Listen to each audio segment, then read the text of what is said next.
Hey everyone! Tonight we're marching into the frozen frontiers of Rome, not into battle, but into the long, harsh nights where soldiers struggle to find warmth against the cold. Picture the crunch of sandals on frozen ground, cloaks pulled tight as icy winds swept across the camp. Before rest, every man had to dig ditches, raise palisades, and set up the tents that would shield them from the storm. By firelight, cloaks doubled as bedding, straw softened the frozen earth, and stories of home carried through the dark. These soldiers endured not only the enemy but also the cold. Frostbite, illness, and restless nights haunted their sleep as much as the fear of attack. And yet, discipline held them together. The watchword passed from mouth to mouth, the campfires banked for dawn, and the brotherhood of shared hardship kept them alive where warmth was scarce. So, before you settle in, take a moment to like the video and subscribe. But only if you enjoy these quiet journeys through history. And tell me in the comments where you're listening from and what time it is for you. I love seeing how far this little community of night listeners stretches. Now close your eyes, picture torchlight flickering on leather shields and cloaks heavy with frost, and let's step quietly into the firelit discipline of Rome's armies in winter. Broken sleep.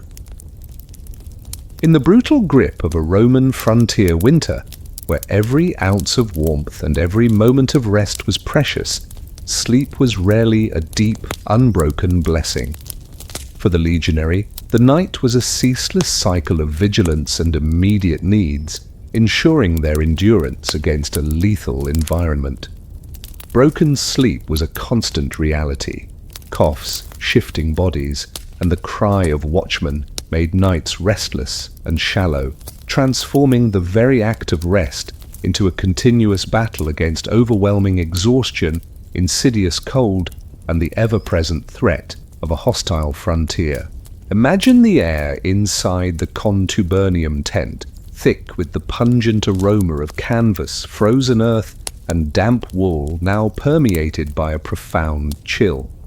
The sounds were no longer just the gentle breathing of sleeping men. They included the insistent racking coughs, the muffled groans of restless bodies, the distant calls of sentries, and the profound, almost eerie silence that defined the deep middle of the night. Snow drifting against shuttered doors offered a muted barrier, but the cold and its attendant disruptions had already found their way inside. You would be deep in a restless sleep, perhaps finally finding a brief reprieve from the day's relentless toil, when it would begin. A sudden cold draft, a distant cry, or the alarming absence of the campfire's soft crackle. Your eyes would snap open, instantly alert, your body tense. Coughs were a constant, pervasive companion. The cold, the damp, the smoky air from braziers inside the tents, and the general rigors of campaign life made respiratory ailments widespread. A soldier's insistent hacking cough would echo through the small tent, rousing his tent mates, preventing any hope of continuous rest. Each cough, each rasping breath was a reminder of illness taking hold, weakening bodies already pushed to their limits. Listen to the incessant hacking coughs echoing through the tent, their sound raw and insistent, making breath a painful struggle. Hear the muffled groans of weary men shifting restlessly on their straw beds, trying to find a position that offered some modicum of comfort against the cold, against the hard ground, against the constant itching of vermin. See the indistinct forms of 8 men crammed into the small space, their figures restless, their sleep disturbed. Then there were the shifting bodies. 8 men in a small tent meant constant, unavoidable movement. A man rolling over, adjusting his cloak, or simply seeking warmth would inevitably disturb his neighbors. The gentle rustle of wool, the soft crunch of straw, the subtle creak of tent poles. These were constant small interruptions that prevented deep slumber, and always the cry of watchmen. The regular calls of the sentries on the ramparts proclaiming all's well or marking the passage of the Vigilie were essential for camp security. But for those trying to sleep, these calls, though reassuring in their purpose, were also constant disruptions, pulling the mind back from the brink of rest. A more urgent shout, a sudden alarm, would instantly plunge the entire camp into frantic action, shattering any illusion of peace. These nighttime interruptions were a constant drain on precious energy, transforming rest into a fragmented, shallow affair. Sleep was never easy, never deep, always on the edge of awareness, constantly battling against the elements, the needs of the camp, and the lingering anxieties of a hostile frontier. Coughs, shifting bodies, and the cry of watchmen made nights restless and shallow. Broken sleep was a pervasive, fundamental hardship for Roman soldiers in winter, transforming their fragile rest into a continuous battle against overwhelming fatigue and the relentless demands of a lethal environment.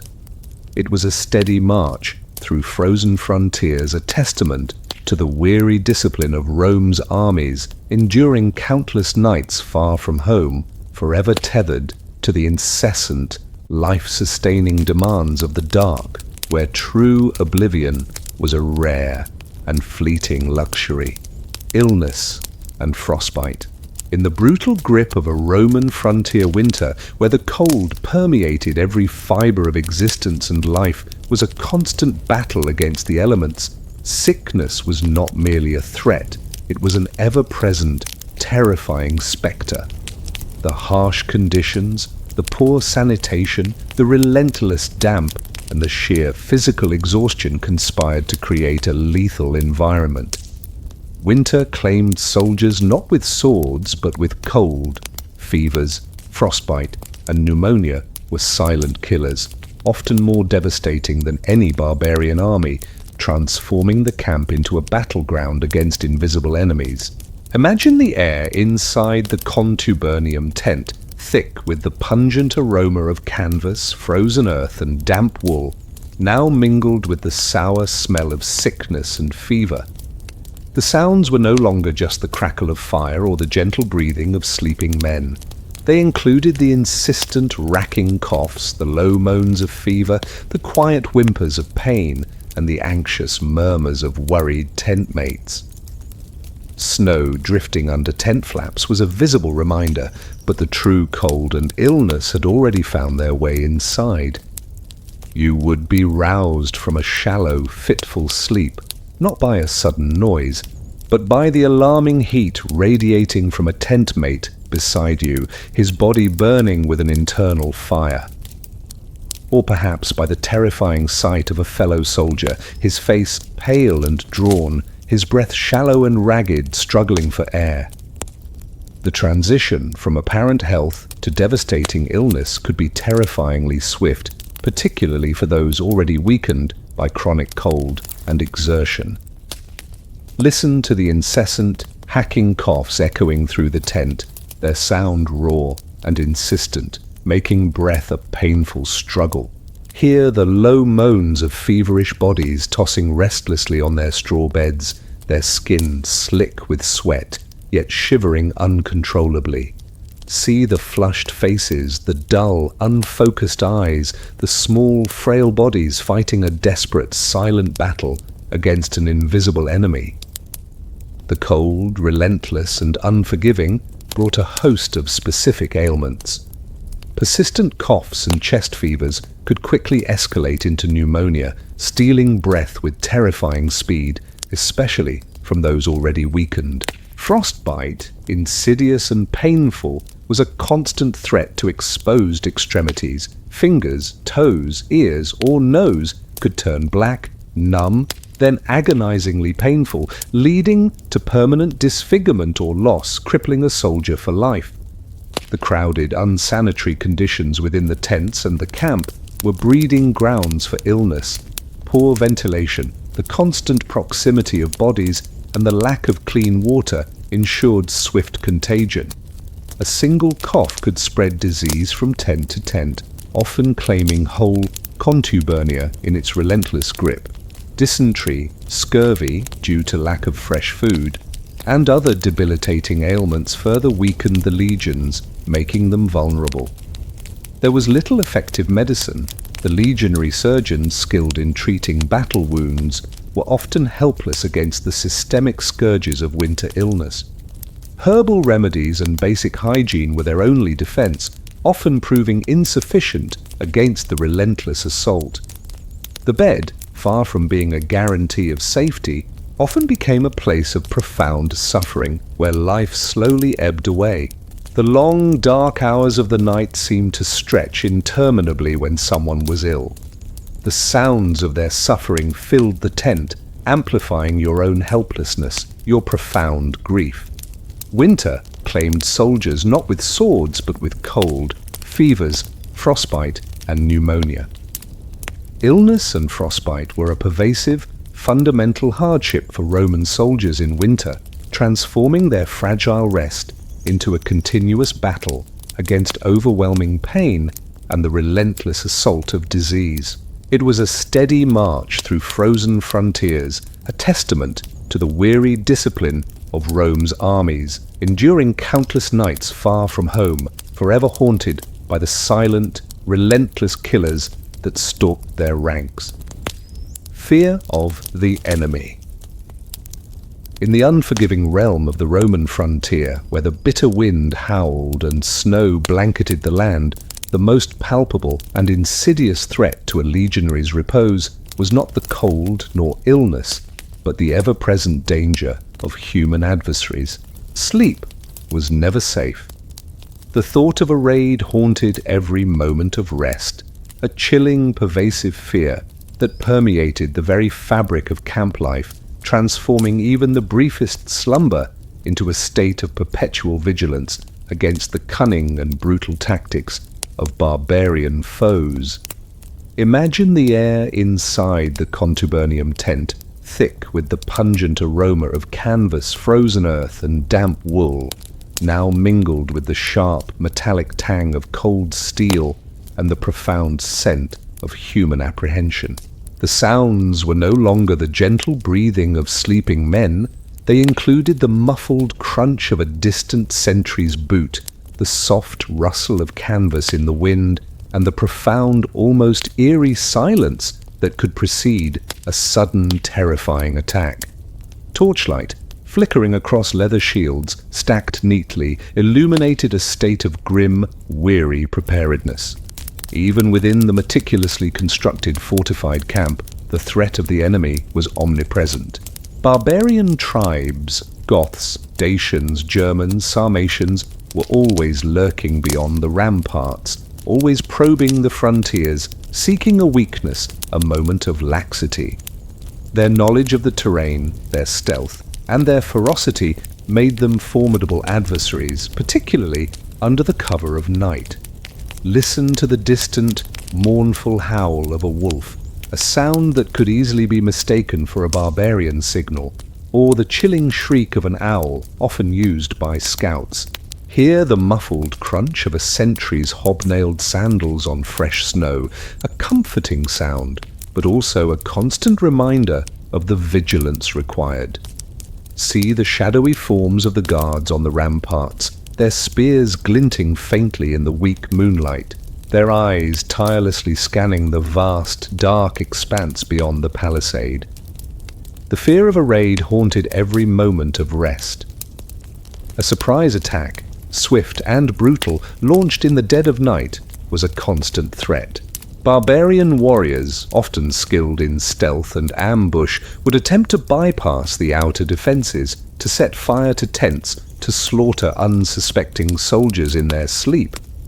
The chaos and terror of such an attack could decimate a legion before it even had a chance to properly form ranks. You would lie on your straw bed, wrapped in your heavy cloak, your sword, gladius, or dagger, pugio, kept close at hand, its cold weight a meagre comfort. Sleep, though desperately needed, was shallow, restless, always on the edge of awareness. Your mind, even in slumber, remained subconsciously attuned to the sounds of the camp, listening for the piercing call of a trumpet, the shout of an alarm, the sudden, terrifying roar of combat. The psychological toll was immense. The constant apprehension, the inability to fully relax, the knowledge that death could strike at any moment, even from the perceived safety of your tent. This fear permeated dreams, turning them into vivid, terrifying rehearsals of battle, further eroding the quality of their rest. For the soldiers on night watch, this fear was even more acute. They were the first line of defense, the immediate targets. Their unwavering vigilance, their constant scanning of the darkness, was a testament to the immense pressure they bore, knowing that the lives of hundreds of comrades depended on their alertness. Sleep was never safe. The thought of a raid haunted every moment of rest. The fear of the enemy was a pervasive, fundamental hardship for Roman soldiers in winter, transforming their fragile rest into a continuous battle against overwhelming psychological pressure and the relentless threat of violence. It was a steady march through frozen frontiers, a testament to the weary discipline of Rome's armies, enduring countless nights far from home, forever tethered to the life-saving readiness that allowed them to survive the cold and continue their unwavering duty, even in their deepest slumber. Part 4. Ritual and Routine. Legionary Discipline. In the brutal, unforgiving world of the Roman frontier, where lethal cold, constant threats, and overwhelming hardship defined existence, the very survival of the legions hinged on an invisible yet unshakable force: discipline. Legionary discipline was not merely a set of rules, it was a profound, pervasive ritual, a daily act of collective will that governed every aspect of a soldier's life. Even in freezing weather, strict order dictated when and how men slept, transforming individual vulnerability into collective strength, ensuring an unwavering readiness that defied both nature's cruelty and the chaos of the battlefield. Imagine the air inside the contubernium tent, thick with the pungent aroma of canvas, cured leather, and damp wool mingled with the earthy scent of frozen ground, sweat, and the subtle tang of 8 unwashed bodies. The sounds were no longer the distant howl of the wind. They included the soft, rhythmic breathing of many men, the occasional groan of a restless sleeper, and the muffled murmur of shared anxieties. Torchlight flickering across leather shields, stacked neatly, illuminated a world utterly governed by strict adherence to routine. From the moment a recruit joined the Legion, he was subjected to a rigorous, relentless training regime designed to strip away individual will and forge him into a disciplined unit. This discipline extended far beyond the battlefield, permeating every aspect of daily camp life, particularly during the vulnerable hours of the night. Listen to the precise, rhythmic call of the trumpet, signaling the change of the 4 night watches, vigiliae, each call a clear, unmistakable command to the hundreds of men guarding the camp. Hear the authoritative shouts of centurions ensuring promptness, ensuring alertness, ensuring that every soldier understood his specific role in the night's intricate schedule. See the long, dark column of men marching in precise formation, even in the bitter cold, to take up their watch. Strict order governed when and how men slept. The 8 men of a contubernium were expected to sleep together, their bodies pressed close for shared warmth, their gear meticulously stacked at the tent entrance. Designated sleep times were allocated, allowing for crucial, if restless, repose. But even sleep was a disciplined act. A soldier was expected to fall asleep quickly, efficiently, and to wake instantly at any alarm, without complaint. The camp itself was a meticulously organized grid, its layout precisely replicated each time it was built, regardless of terrain or weather. This ingrained order provided a profound psychological comfort, a sense of stability in a chaotic world. Every tent, every ditch, every rampart, every guard post had its specific place and function, contributing to the collective security. This discipline fostered an unbreakable sense of brotherhood. Each soldier relied implicitly on the unwavering adherence of his comrades to the rules. The firekeeper's diligence, the sentry's alertness, the communal warmth of the shared tent. These were all manifestations of collective discipline ensuring the survival of the unit. To shirk one's duty, to break rank, was not just a personal failure but a threat to the entire legion. The psychological impact was immense. Discipline, however harsh, provided a framework for survival, a predictable routine in an unpredictable world. It replaced individual fear with collective purpose, individual weakness with corporate strength. It was the very essence of Roman military might, allowing them to conquer and hold vast, hostile territories. Even in freezing weather, strict order governed when and how men slept. Legionary discipline was a pervasive, fundamental ritual for Roman soldiers in winter, transforming their disciplined existence into a constant, brutal battle against nature's cruelty and the ever-present threat of the enemy. It was a steady march through frozen frontiers, a testament to the weary discipline of Rome's armies enduring countless nights far from home, forever tethered to the life-saving order that allowed them to survive the cold and continue their unwavering duty, a profound secret of their endurance. The frozen frontier, the air, sharp and brutal, stole your breath with every inhale, stinging any exposed skin with its icy bite. This was the frontier, far from the sun-drenched vineyards of Italy, a world transformed by relentless winter. The legions moved with grim, disciplined purpose, their heavy, hobnailed sandals crunching frost underfoot, each step a rhythmic declaration against the pervasive cold. Your breath, when exhaled, turned white in the air, mingling with the visible exhalations of hundreds of fellow legionaries, forming ephemeral clouds that vanished into the vast, pale sky. This was the cold march, the endless road to the next frontier, a relentless test of endurance against nature's cruelty. Imagine the landscape, a vast, desolate expanse of snow-dusted plains, gnarled forests and frozen rivers stretching to a horizon often obscured by falling snow or the low, bruised grey of the sky. The sun, if it showed at all, was a weak, indifferent eye, offering little warmth, only a stark illumination of the frozen world. The wind, a ceaseless, bitter presence, whipped across the land, tugging at your heavy woolen cloak, finding every chink in your armor, creeping into your very bones. Your gear, typically weighing a staggering amount, felt even heavier in the cold. The bronze or iron of your helmet cold against your head, the polished leather of your shield stiff with frost. The jingle of your pilum, javelin, against your pack, a dull metallic sound muffled by the snow. Every item was essential, but every ounce of weight contributed to the profound physical toll of the march. Listen to the rhythmic crunch of snow under hobnailed sandals, a ceaseless, monotonous sound that became the soundtrack of your existence. Hear the low, guttural grunts of fellow legionaries straining under their packs, their heavy winter cloaks wrapped tight against icy winds.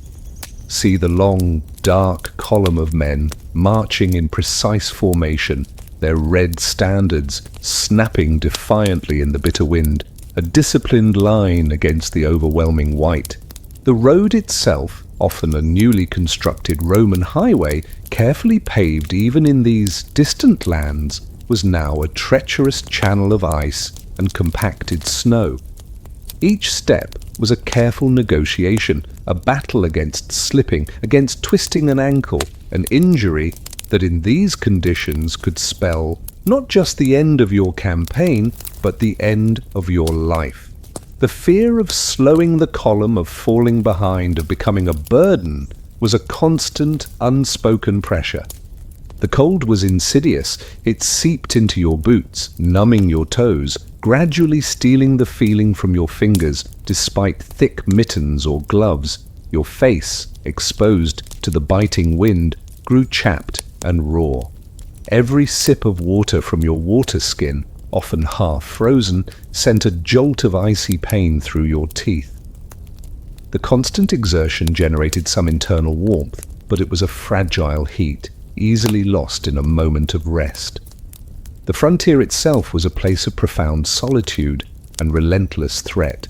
Beyond the disciplined ranks of the legion, the forests held unseen dangers, barbarian scouts, wild animals, or simply the unforgiving wilderness. The cold march was not just a battle against nature, it was a psychological test, a constant reminder of how far you were from home, from warmth, from comfort. The marching never seemed to end, mile after mile, hour after hour, under the pale, indifferent sky. The only comfort was the shared endurance, the silent camaraderie of fellow soldiers, each man facing the same brutal reality, each relying on the other for unwavering discipline. The making of camp. After a day of the relentless, bone-chilling cold march, traversing frozen plains and snow-laden forests, the legionaries' first, most vital duty upon halting was not rest, but an immediate, disciplined transformation of the hostile wilderness into a temporary fortress. The making of camp was a profound ritual of survival. Every evening, soldiers dug ditches, raised walls, and meticulously built their own shelter before any thought of rest could even be entertained, a ceaseless, arduous effort that defied nature's cruelty with Roman discipline. Imagine the air, sharp and brutal, stinging any exposed skin, thick with the earthy scent of newly dug frozen earth, the metallic tang of spades, and the pervasive aroma of hundreds of working bodies. The sounds were no longer the rhythmic crunch of marching sandals. They included the constant rhythmic thud of picks against frozen ground, the scrape of shovels, the shouts of centurions, and the low murmur of tired soldiers working in unison. Torchlight flickering across leather shields carried by diligent soldiers illuminated a scene of organized, urgent industry. As the sun, a weak, indifferent eye, began its swift descent, casting long, stark shadows across the snow-covered landscape, the command to halt would echo through the column. Immediately, the legions transformed from a marching force into a disciplined construction crew. This was the Castra Hiberna in winter, the winter camp, a temporary but formidable fort, meticulously laid out according to centuries of Roman military engineering. Listen to the rhythmic thud of picks and shovels cutting through the frozen earth, breaking apart stubborn clumps of ice. Hear the shouts of centurions, their voices sharp and clear, directing their men, ensuring the work was done with maximum efficiency. See the long, dark lines of legionaries, their heavy winter cloaks wrapped tight, their bodies steaming in the cold air, digging diligently, their breath pluming white as they toiled. First, the perimeter.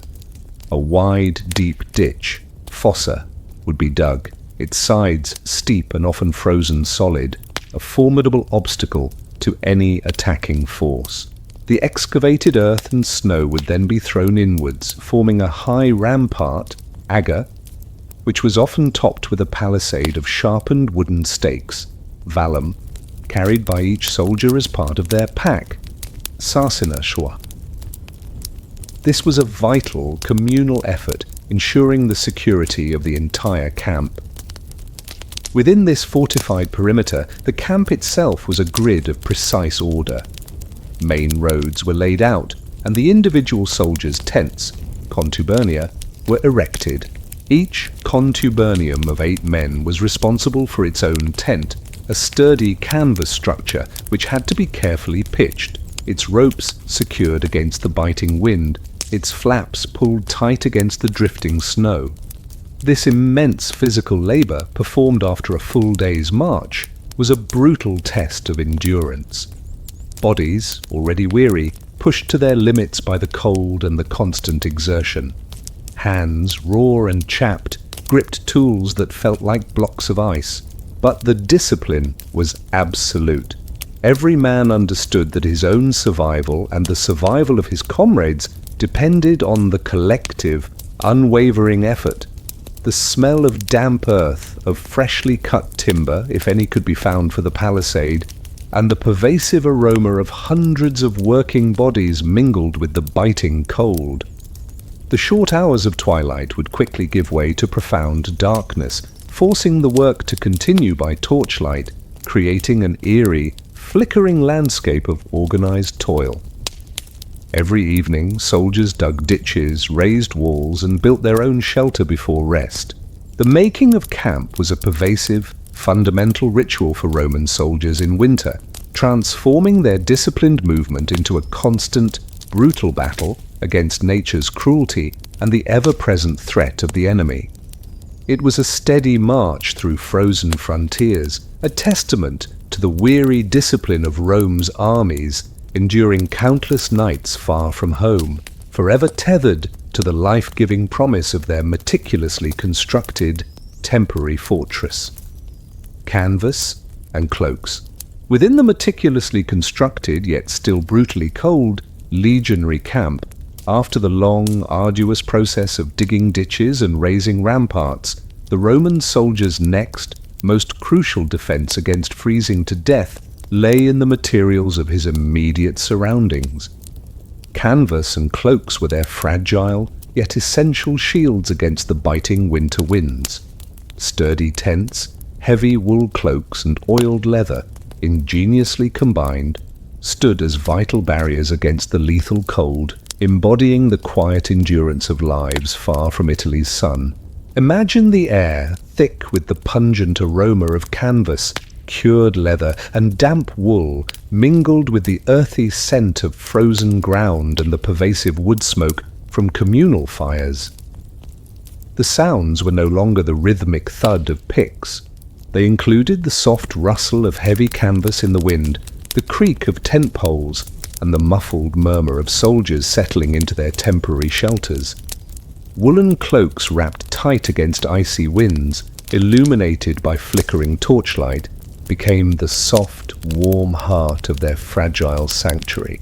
The contubernium tent, a standard issue for 8 legionaries, was a robust structure of heavy canvas. It was rectangular, with a central pole, and designed to be easily pitched and struck. Its thick canvas, often treated with wax or oil to make it more weather-resistant, provided a crucial barrier against the wind and the falling snow. But it was only a barrier. It offered little insulation on its own against the truly bitter cold of a northern winter. Listen to the soft, persistent rustle of heavy canvas, flapping gently in the icy wind, a constant, low murmur that filled the interior of the tent. Hear the rhythmic creak of the tent poles, protesting softly under the pressure of the wind or the weight of new snow. See the dim, enclosed space, its canvas walls a fragile membrane against the immense, hostile world outside, illuminated by the flickering glow of a single precious oil lamp or a small brazier. Inside the tent, the true warmth came from layers. The soldiers' heavy woolen cloaks, pennula or sagum, were their primary defense. Made from thick, undyed wool, often felted for extra density, these cloaks were designed for maximum insulation. They were worn throughout the day and became their bedding at night. Wrapped tightly around the body, they trapped precious layers of air, creating an indispensable thermal barrier against the cold. Oiled leather, often used for tunics or as additional layers beneath the cloak, also provided a measure of protection. The treated leather, though stiff, was windproof and offered some resistance to dampness, adding another crucial layer of insulation. These were not clothes of comfort, but of function, meticulously maintained for survival. The cold was insidious. It seeped up from the frozen ground, penetrated the canvas walls, and crept through any gap in the clothing. But the combination of heavy canvas and dense wool, along with the collective body heat of 8 men, created a surprisingly effective microclimate within the small tent. Every thread, every fiber, every layer was vital, a small victory against hypothermia. Snow in a blizzard would sometimes drift under the tent flaps, forming small mounds on boots and cloaks, a chilling reminder of the battle being waged. But the canvas, its ropes taut, its flaps secured, stood firm, a testament to Roman engineering and the soldiers' disciplined construction. Wool cloaks, oiled leather, and heavy tents stood as fragile defenses against bitter winter winds. Canvas and cloaks were a pervasive, fundamental reality for Roman soldiers in winter, transforming their disciplined resourcefulness into the very means of defying a lethal environment. It was a steady march through frozen frontiers, a testament to the weary discipline of Rome's armies, enduring countless nights far from home, forever tethered to the life-giving warmth and resilience of their meticulously maintained, layered protection. Shared tents. Within the meticulously constructed yet still brutally cold Roman legionary camp, after a day of arduous marching and diligent fortification, the most effective defense against freezing to death was not a technological marvel, but the simple, primal power of human proximity. Shared tents were a fundamental discipline strategy. 8 soldiers to a tent pressed together for warmth, their gear stacked neatly at the entrance, transforming their small canvas dwelling into a living, breathing furnace, a testament to the profound brotherhood forged in the crucible of military endurance. Imagine the air inside the contubernium tent, thick with the pungent aroma of canvas, cured leather, and damp wool, mingled with the earthy scent of frozen ground, sweat, and the subtle tang of 8 unwashed bodies. The sounds were no longer the distant howl of the wind. They included the soft, rhythmic breathing of many men, the occasional groan of a restless sleeper, and the muffled murmur of shared anxieties. Breath misting in the darkness, a visible affirmation of warmth, mingled with the shared exhalations of the huddle. The standard Roman tent, the contubernium, was designed to house 8 legionaries. It was a sturdy canvas structure, robust but not insulated. Its true warmth came from its human occupants. As the deep darkness of the winter night pressed in, and the central campfire provided only a distant, struggling warmth, the soldiers would arrange themselves within the cramped space, typically 4 on each side, their bodies packed tightly together. Listen to the gentle, rhythmic breathing of your tent mates, their soft snores, the occasional cough that echoed in the small space. Hear the subtle movements of heavy wool cloaks, the rustle of straw laid beneath bodies, as men instinctively sought a closer, warmer position. See the indistinct forms of the huddle in the dim light of a small oil lamp, or in the near-total darkness, a protective mound of human life against the immense, cold emptiness outside. The benefits of this communal sleeping were immense, crucial for survival. Each human body, burning its own internal furnace, contributed its heat to the collective. The air trapped between the intertwined forms warmed and contained by their combined heat, and the thick wool cloaks became a personal microclimate, a remarkably effective defense against the biting cold that seeped from the frozen ground and permeated the canvas walls.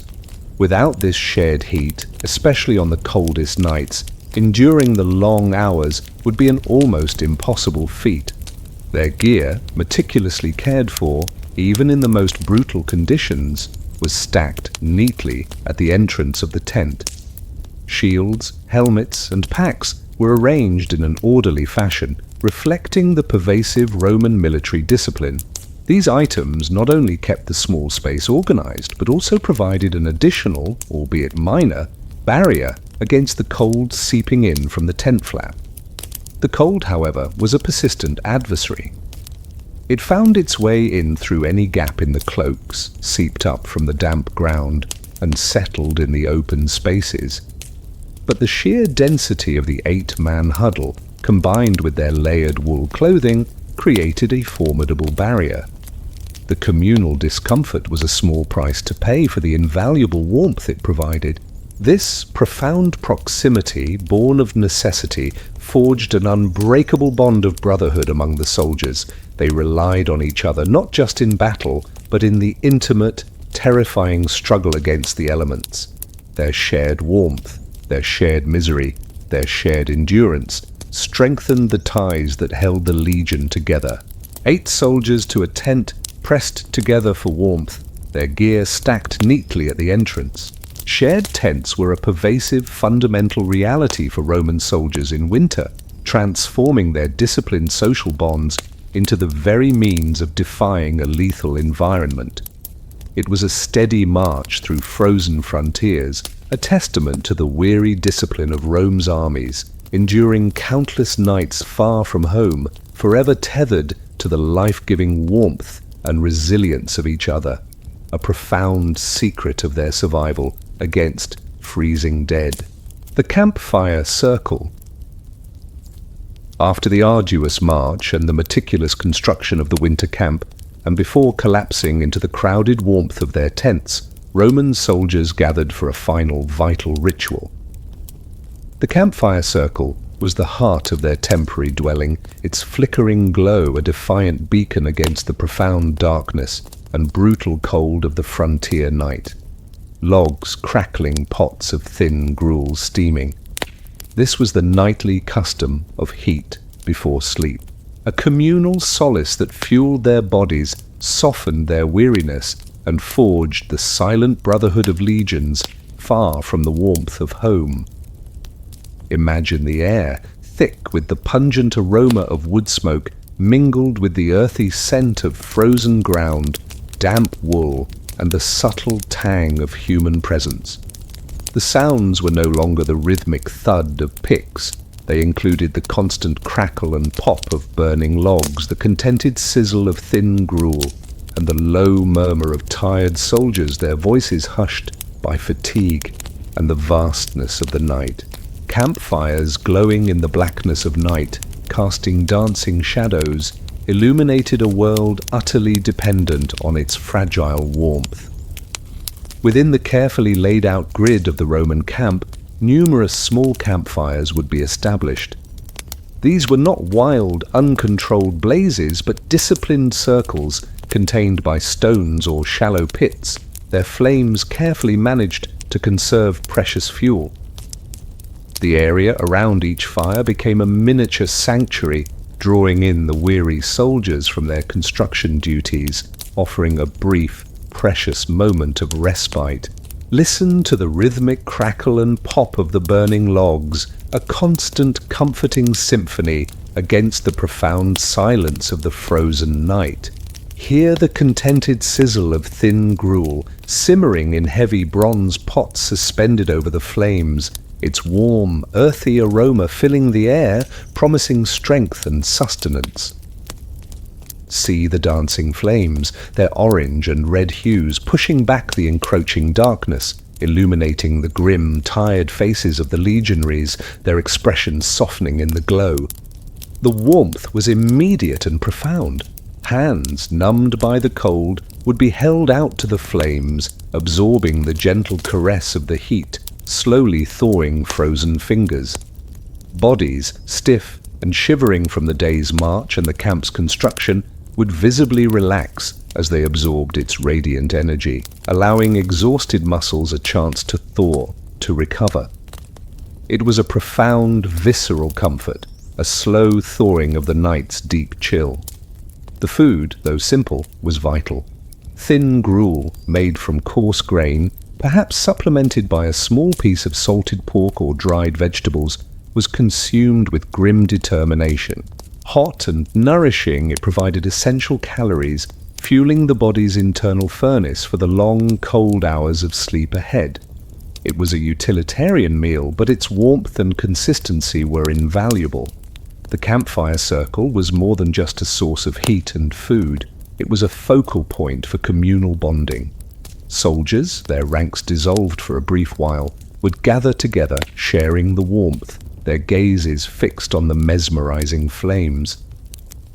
Here, unspoken camaraderie was forged, anxieties shared, and the collective spirit of the contubernium reinforced.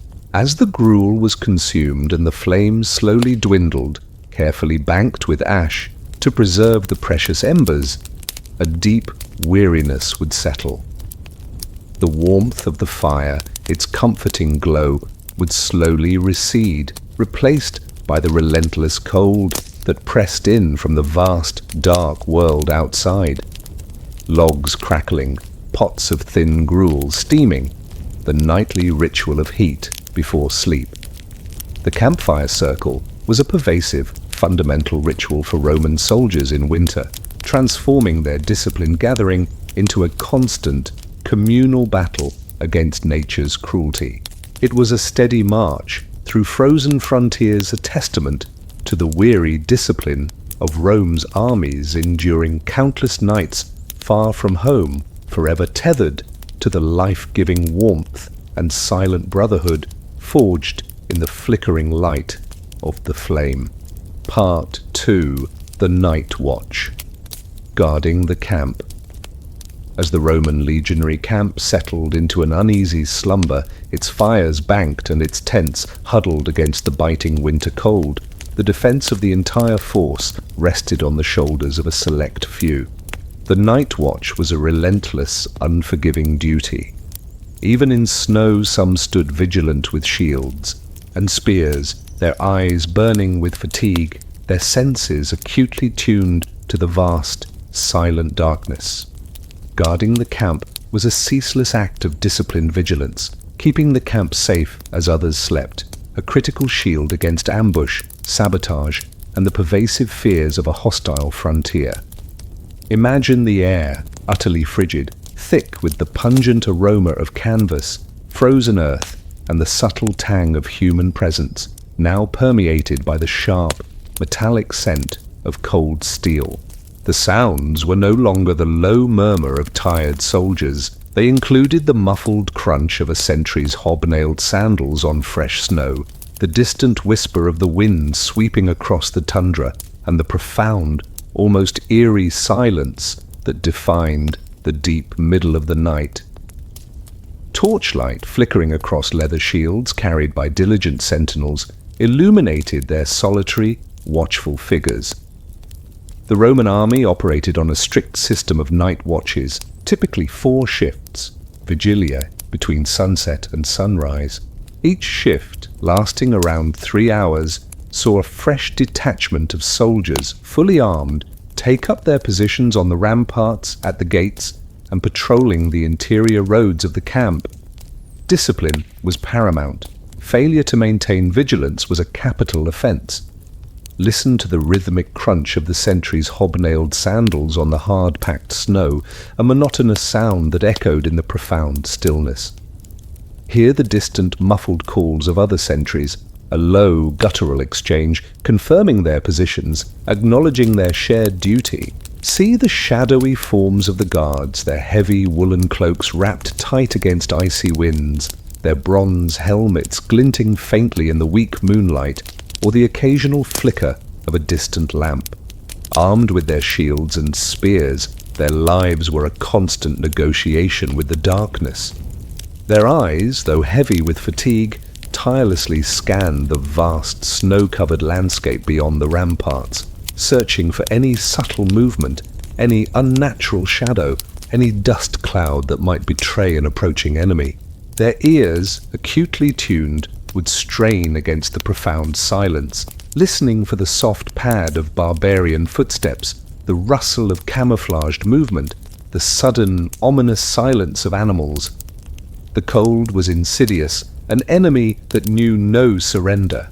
It seeped into their boots, numbing their toes, gradually stealing the feeling from their fingers, despite thick mittens or gloves.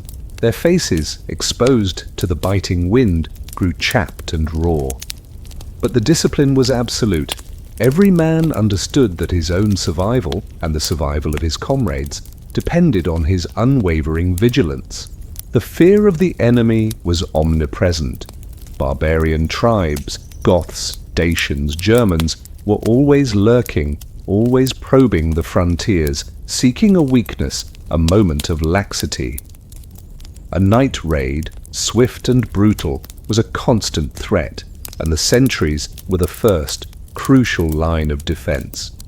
Their alertness ensured the camp's safety, allowing their comrades to snatch a few hours of precious, if restless, sleep. Even in snow, some stood watch with shields and spears, keeping the camp safe as others slept. Guarding the camp was a pervasive, fundamental ritual for Roman soldiers in winter, transforming their disciplined vigilance into a constant, brutal battle against nature's cruelty and the ever-present threat of the enemy. It was a steady march through frozen frontiers, a testament to the weary discipline of Rome's armies, enduring countless nights far from home, forever tethered to the silent, watchful duty that protected the fragile slumber of the legion. The soldier's bed. Within the disciplined chaos of a Roman legionary camp, after the long, cold march, and the arduous construction of their temporary fort, rest was not a luxury, but a strategic necessity. Yet for the legionary, the soldier's bed was far removed from the comforts of a civilian home. It was a testament to his adaptability and resilience. Cloaks doubled as bedding, straw laid beneath bodies to guard against the frozen ground, transforming the harsh earth into a fragile mattress, embodying the quiet endurance of lives constantly on campaign, far from the warmth of home. Imagine the air inside the contubernium tent, thick with the pungent aroma of canvas, cured leather, and damp wool mingled with the earthy scent of frozen ground, sweat, and the subtle tang of 8 unwashed bodies. The sounds were no longer the rhythmic crunch of marching sandals. They included the soft rustle of heavy wool cloaks, the muffled murmur of sleeping men, and the gentle crackle of a small brazier. Animal hides piled on rough stone in the dim light became the temporary foundation for their rest. The standard Roman tent, housing 8 legionaries, was a tight, communal space. The bed for each soldier was simply a designated area on the packed earth floor. But this earth, especially in winter, was often frozen solid, radiating a lethal cold upwards. To combat this, a thin layer of insulation was meticulously prepared. Listen to the soft rustle of straw as it was carefully spread on the frozen ground, a precious, humble layer against the biting chill. Hear the low groans and sighs of weary men as they settled onto this rough bedding, trying to find a position that offered some modicum of comfort. See the indistinct forms of 8 men crammed into the small tent, their bodies close, their gear stacked neatly at the entrance. Cloaks doubled as bedding. The heavy woolen cloak, sagum or pennula, which provided crucial insulation against the wind and snow during the day, now served as the soldier's primary blanket. Wrapped tightly around the body, it trapped precious layers of air, creating an indispensable thermal barrier against the cold. Multiple cloaks, if a soldier possessed them, would be layered, one beneath, one above, to maximize warmth. Straw laid beneath bodies to guard against frozen ground was a vital, simple strategy. It was collected whenever possible from fields or foraging expeditions and replenished as it grew damp or compacted. This thin layer of plant matter, with its countless air pockets, prevented the direct transfer of lethal cold from the earth to the human body, transforming an otherwise deadly sleeping surface into something remotely habitable. The cold was insidious. It found its way in through any gap in the cloaks, seeped up from the damp ground, and settled in the open spaces. But the combination of straw insulation, heavy wool, and the collective body heat of 8 men created a surprisingly effective microclimate within the small tent. The discomfort of the rough straw, its incessant itching, the cramped quarters, these were small prices to pay for the invaluable warmth it provided. Sleep, though desperately needed, was often shallow, restless, punctuated by coughs, shifting bodies, and the distant cries of watchmen or the sounds of the camp. It was a sleep always on the edge of awareness, a constant battle against the elements and the lingering anxieties of a hostile frontier. Cloaks doubled as bedding, straw laid beneath bodies to guard against frozen ground. The soldier's bed was a pervasive, fundamental reality for Roman soldiers in winter, transforming their disciplined resourcefulness into the very means of defying a lethal environment.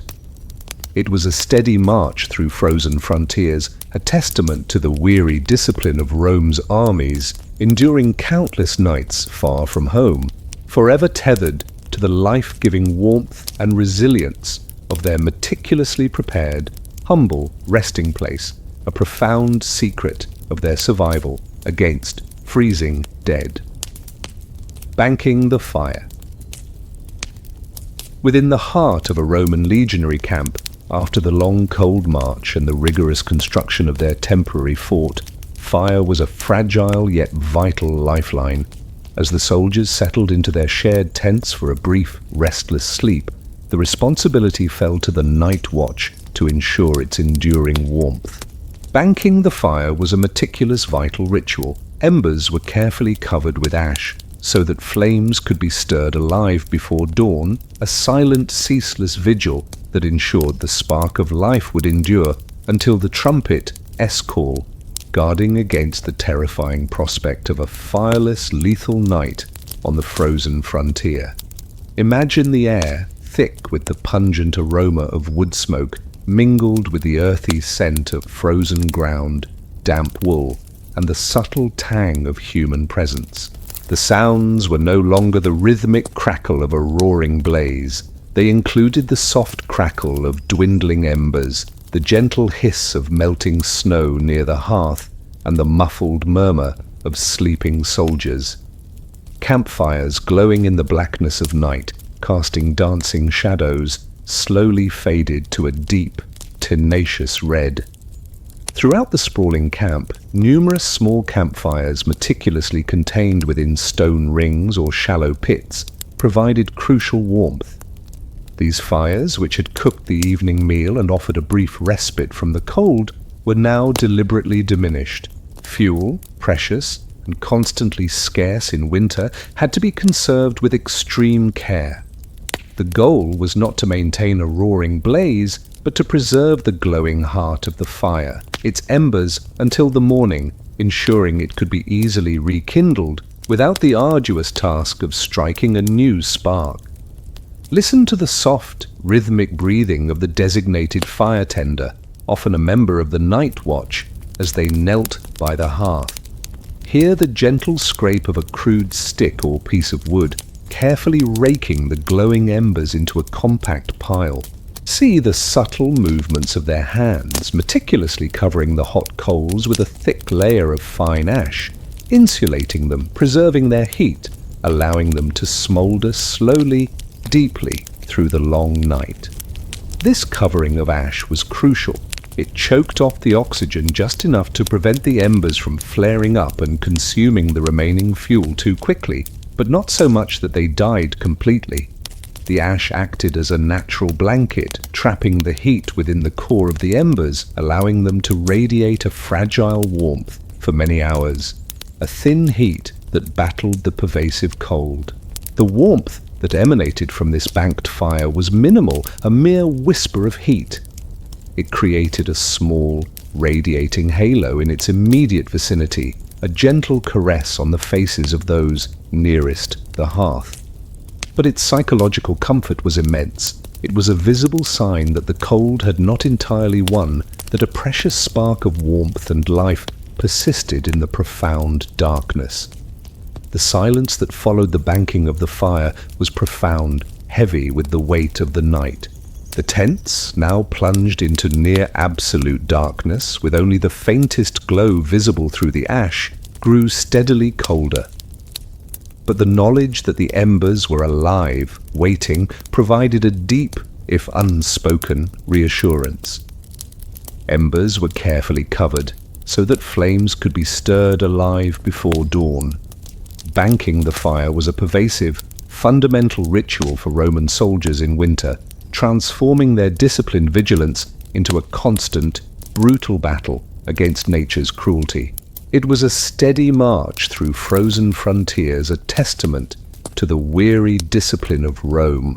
Armies enduring countless nights far from home, forever tethered to the life-giving warmth and resilience of their meticulously managed enduring flame, a profound secret of their survival against freezing dead. Rations before rest.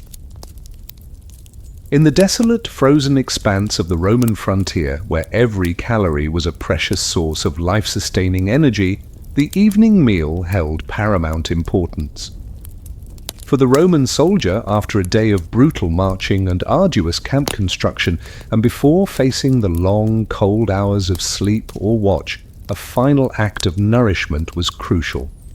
Rations before rest dictated that a final piece of bread, cheese, or dried meat gave warmth to the body through the night, a silent, disciplined ritual that fueled the internal furnace, bolstering their resilience against the insidious cold and the ever-present threat of the enemy.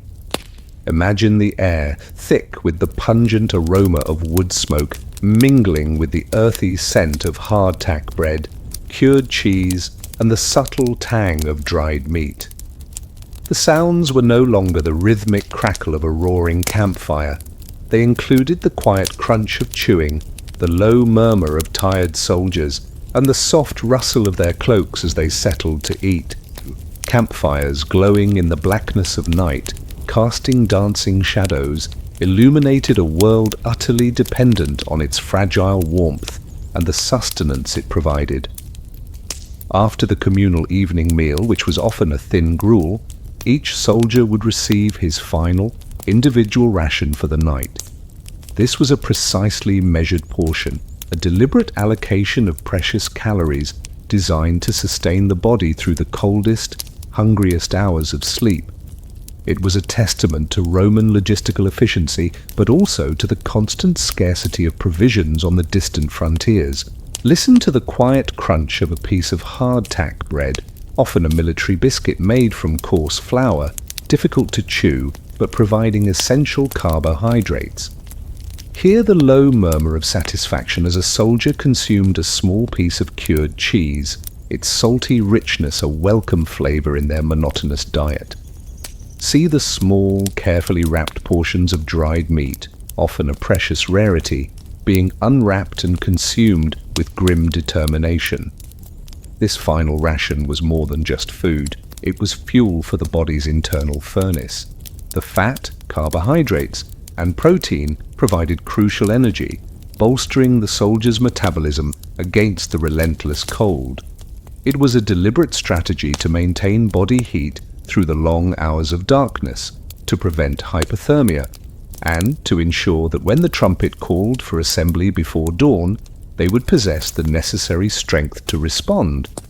The meal was consumed in silence, often alone, within the confines of the contubernium tent, or quietly by a dwindling campfire. There was no idleness, no lingering.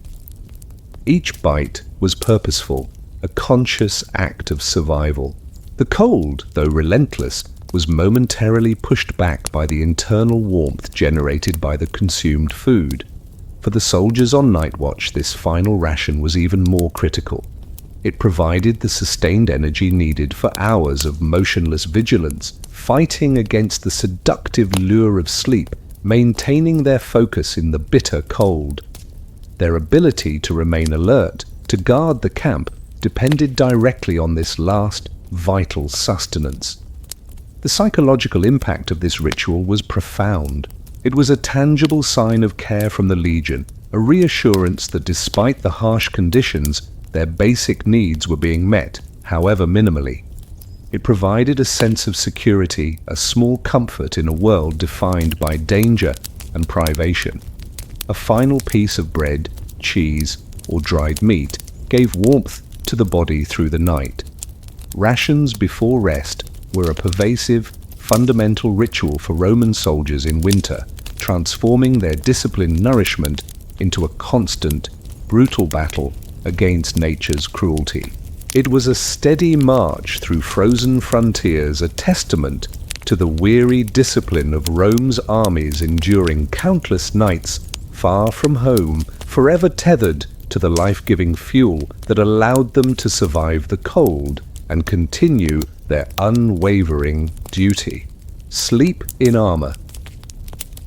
In the brutal, unpredictable world of the Roman frontier, where the enemy could strike at any moment under the cloak of night, a legionary's readiness was paramount. Even in the brief, fitful respite of sleep, absolute vulnerability was a luxury rarely afforded. Sleep in armor was a chilling, disciplined custom. At times of danger, soldiers lay down in partial armor, their helmets and shields often at hand, ready to fight even from slumber, transforming their rest into a state of perpetual vigilance, a grim testament to the ever-present threat of a hostile frontier.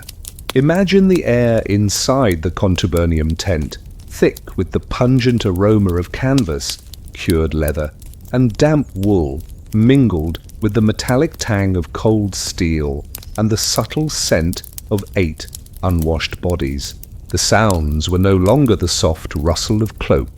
They included the faint creak of leather straps, the subtle shift of metal against fabric, and the muffled murmur of sleeping men, their dreams punctuated by the sounds of a camp on alert.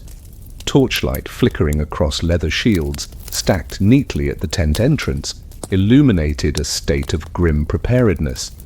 Normally, a Roman soldier would remove his heavy armor, lorica segmentata or hamata, after the day's duties, cleaning and maintaining it before resting in his tunic and cloak.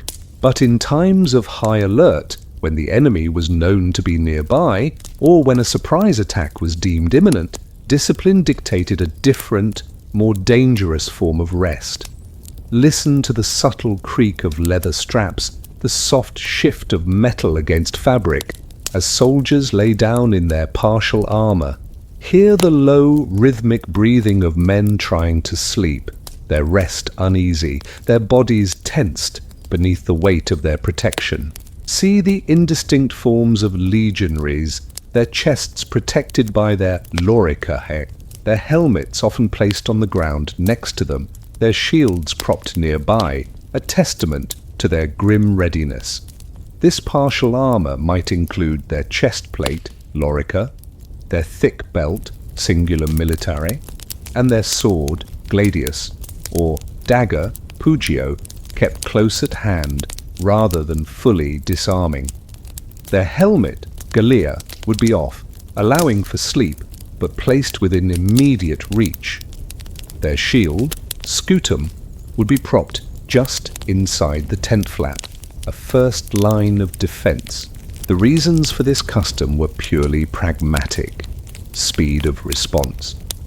If the alarm was raised, the piercing call of a trumpet, the shout of a sentry, soldiers needed to be ready to fight in moments.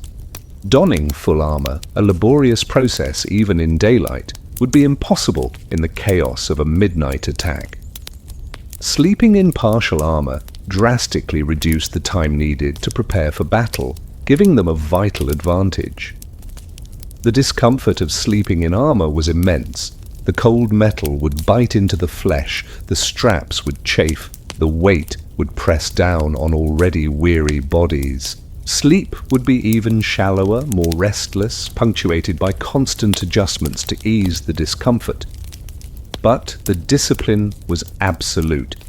Every man understood that his own survival and the survival of his comrades depended on this grim preparedness.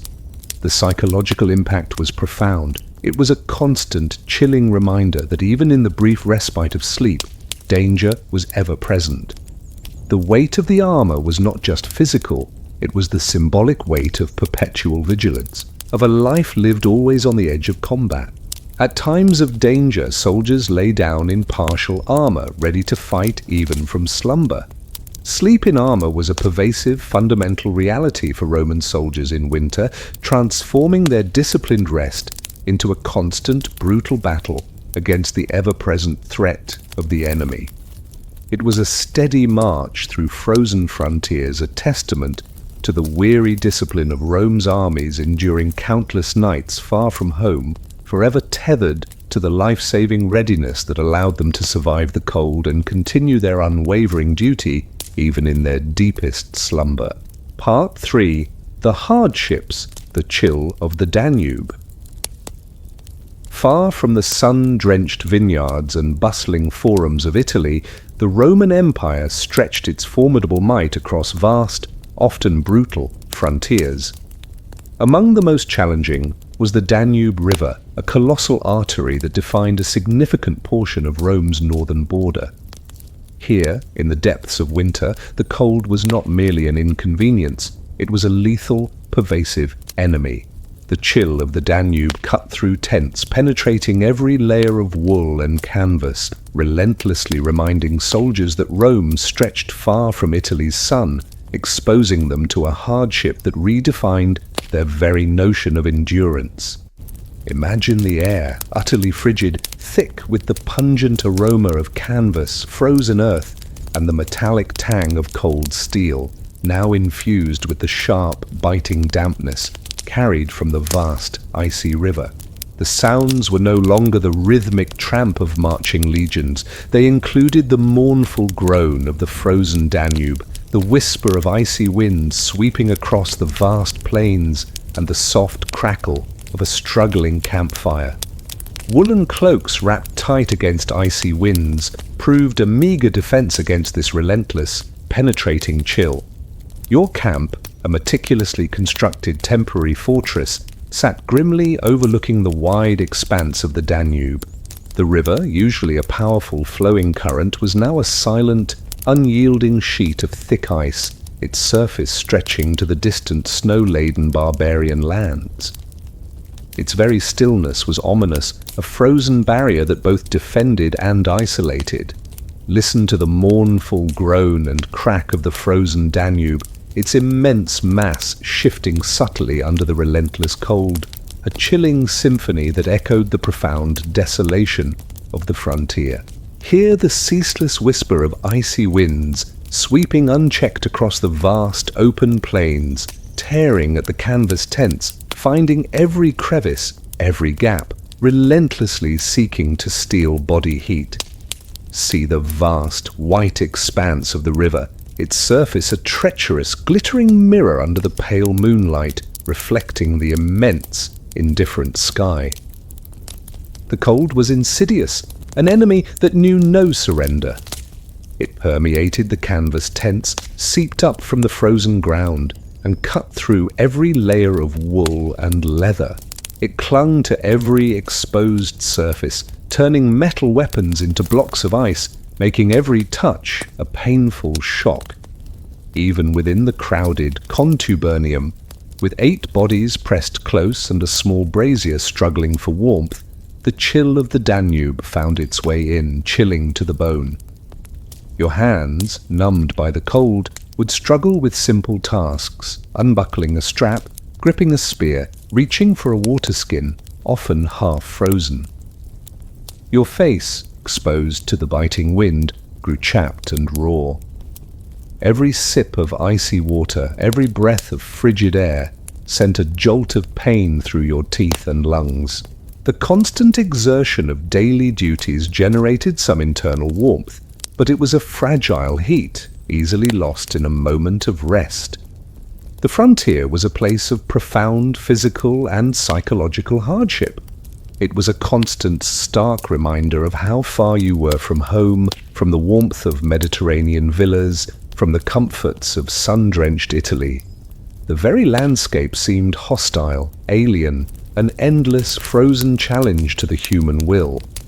Northern winds cut through tents, reminding soldiers that Rome stretched far from Italy's sun.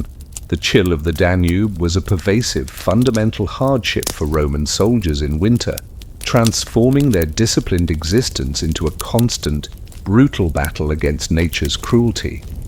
It was a steady march through frozen frontiers, a testament to the weary discipline of Rome's armies enduring countless nights far from home, forever tethered to the life-threatening cold that defined their distant service, a profound lesson in the merciless realities of imperial expansion. Snow inside tents.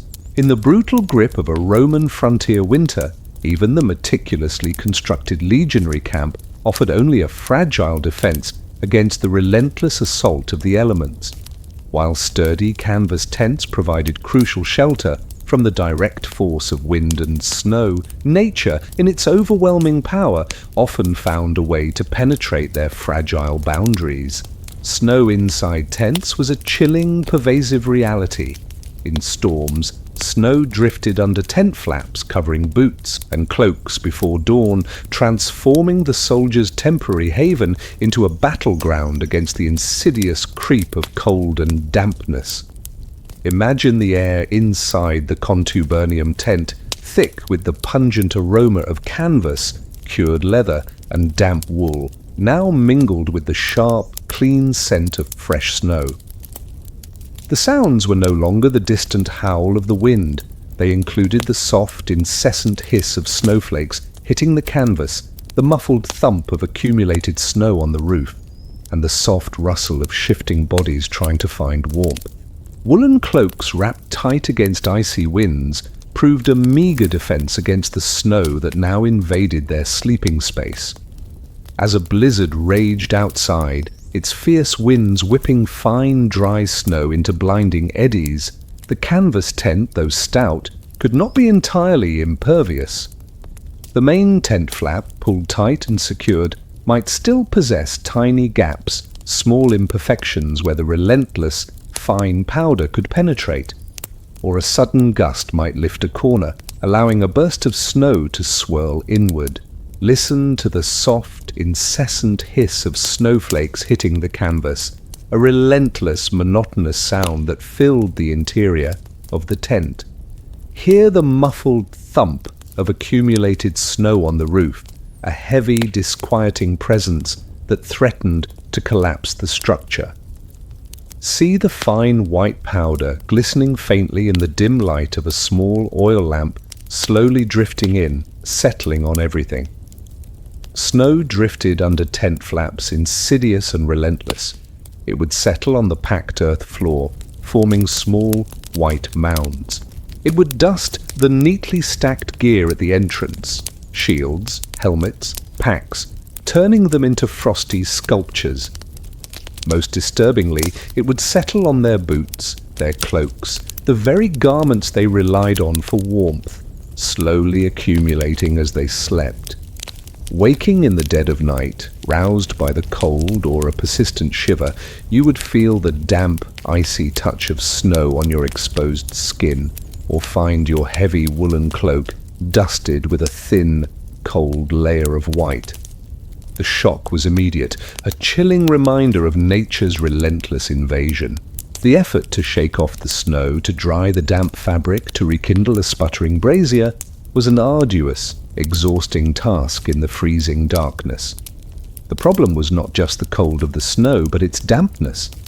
As body heat or the faint warmth from a brazier melted the snowflakes, the resulting moisture would soak into clothes, into straw bedding, into the very canvas of the tent. Dampness in sub-zero temperatures was a lethal enemy, rapidly accelerating hypothermia. Every effort had to be made to keep dry. The psychological impact was profound. The tent, your sanctuary, was supposed to protect you. But the snow indoors was a chilling declaration that even your strongest defense was insufficient, that the outside world, in its lethal frigidity, had found a way to invade your most intimate space. It amplified the sense of vulnerability, deepening the fear of death by cold. In storms, snow drifted under tent flaps covering boots and cloaks before dawn. Snow inside tents was a pervasive, fundamental hardship for Roman soldiers in winter, transforming their fragile shelters into battlegrounds against the elements. It was a steady march through frozen frontiers, a testament to the weary discipline of Rome's armies enduring countless nights far from home, forever battling the insidious creep of cold and dampness that threatened to claim them even in their sleep, a profound test of their endurance. The watchword. In the profound darkness and chilling silence of a Roman frontier night, where the enemy could strike at any moment, and even comrades could be mistaken for foes, communication was paramount, but also fraught with peril. To prevent infiltration and ensure security, a vital ritual unfolded across the legionary camp, the watchword. Before sleeping, soldiers received the nightly password, a secret shared phrase, often in Latin, passed from centurion to decurion, from guard to guard, a ritual of safety and trust. That was the thin, vital line between friend and foe, life and death, reinforcing the unwavering discipline of Rome's armies. Imagine the air, utterly frigid, thick with the pungent aroma of canvas, frozen earth, and the subtle tang of human presence, now permeated by the hushed whispers of secret phrases. The sounds were no longer the distant howl of the wind. They included the low murmur of tired soldiers, the soft rustle of cloaks, and the profound, almost eerie silence that could be broken by a challenged guard. Torchlight flickering across leather shields carried by diligent sentinels illuminated their wary, watchful faces. As dusk deepened and the camp settled into its nocturnal rhythm, the watchword, tessera, would be distributed. It was a simple, short phrase, chosen each day by the commanding officer, designed to be easy to remember for a Roman soldier, but difficult for a barbarian infiltrator to guess.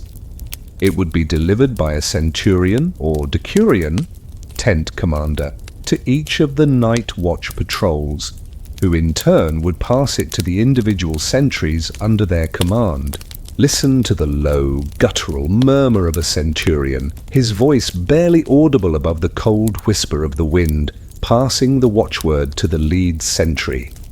Hear the muffled, almost conspiratorial exchange as the word travelled down the line of men, each soldier committing it to memory.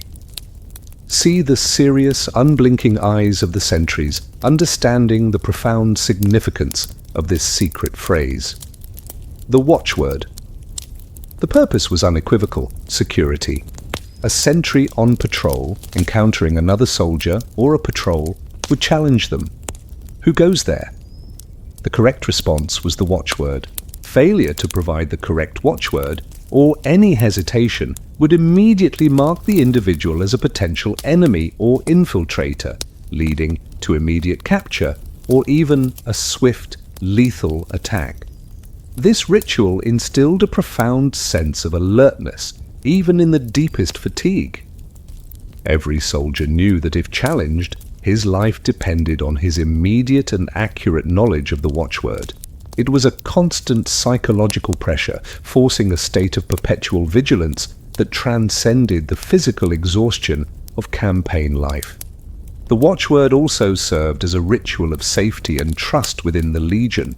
It bound the soldiers together in a shared secret, a collective understanding that distinguished them from the outside world. It reinforced their identity as Romans, as legionaries united against a common enemy. The very act of passing and remembering the watchword strengthened their internal cohesion, their reliance on each other. The cold was relentless, but the importance of the watchword overrode any discomfort.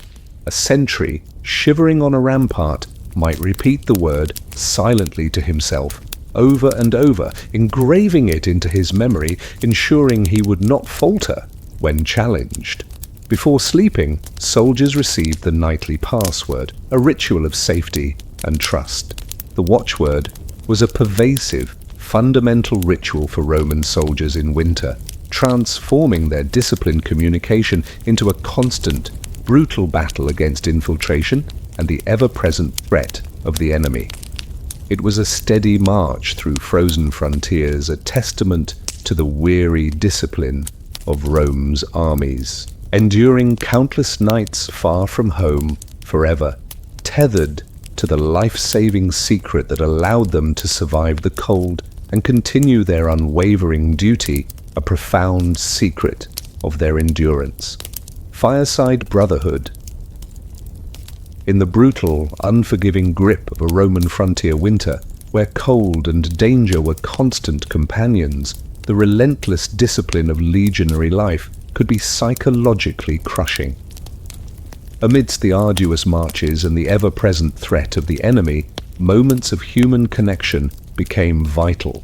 Fireside brotherhood was a cherished ritual. Stories, jokes, and memories of home softened the brutal cold of winter nights, forging unbreakable bonds between soldiers, transforming the fragile warmth of the campfire into a sanctuary of shared humanity, far from the polished halls of Rome. Imagine the air, thick with the pungent aroma of wood smoke, mingled with the earthy scent of frozen ground, damp wool, and the subtle tang of human presence, now infused with the quiet comfort of shared narratives. The sounds were no longer the mournful howl of the wind. They included the gentle crackle of a dwindling campfire, the low murmur of hushed voices, and the soft, rhythmic breathing of men finding solace in camaraderie. Campfires glowing in the blackness of night, casting dancing shadows, illuminated faces softened by shared warmth and unspoken understanding.